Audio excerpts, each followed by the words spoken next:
Hello, everyone, and welcome back to PE Week 6. We are starting our new unit, kindergarten to second. You are going to start learning about jump roping and how to jump rope. So, if we go over here to your warm up, for your warm up, it's called air time. And the students in the classroom this week are going to do the same thing. So you're going to find a safe area in your house where you can do these various jumping activities. And as I tell you how to do each one, you probably would want to pause along the way so that you have time to do each activity before I move into the next activity.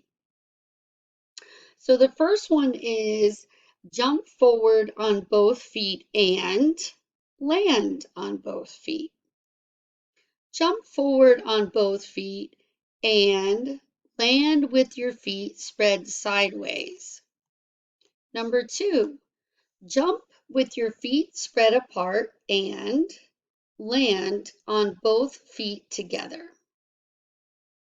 Number 3, jump sideways on both feet and land with your feet spread as in walking. Jump sideways on both feet and land on 2 feet. Number 4, jump high on both feet and land on both feet. Jump high on both feet and land on your toes. Jump high on both feet and land on your heels. Number 5, jump from one foot and land on both feet.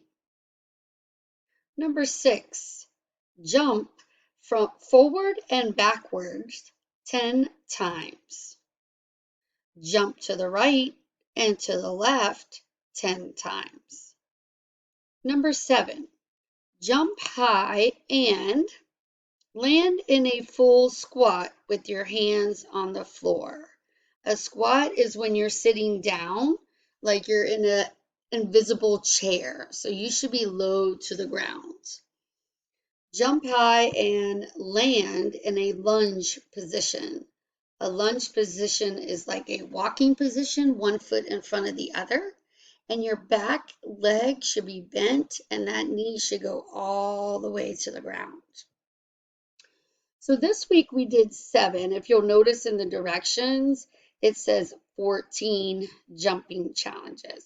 So I divided it up into 2 weeks. So we'll do the first 7 this week and then the second 7 next week. So after you have completed your warm-up, then we're going to go down here to the grade level standards to see exactly what we are working on this week. Kindergarten, you want to be able to recite cues for a variety of movement patterns. First grade, you want to use skill cues to improve performance. Second grade, you want to explain how appropriate practice improves the performance of movement skills.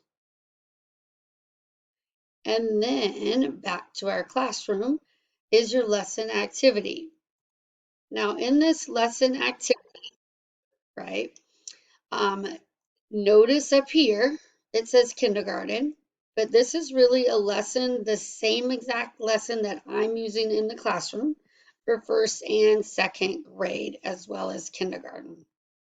So don't be worried, my first and second graders.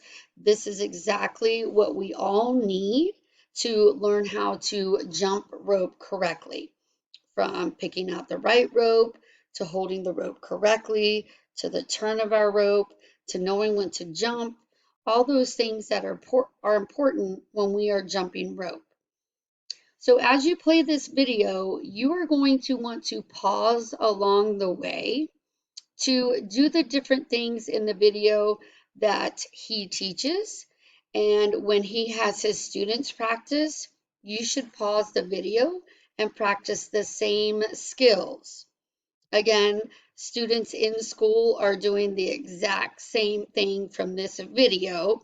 Instead of seeing the video, I'm talking and walking them through it. but it's the exact same things that he covers and does. So hopefully by the end of this video, if you are not comfortable with jump roping, you will become comfortable with jump roping, even if you can just do one turn and one jump. That is better than not being able to do it at all. And of course, if you are good at jump roping, then being able to increase your skills and do different tricks with your jump rope. And that's all based on your skill level. So our goal this week is that at the end of the week that we are comfortable with jump rope, how to hold it, how to turn it, and at least be able to jump the rope at least one time, if not continuous. So I hope you all have a great time practicing your jump roping skills. And I look forward to seeing you next week where we're going to continue with our jumping skills, but doing a little bit different. So have a great week. Enjoy your jumping, and I will see you next week.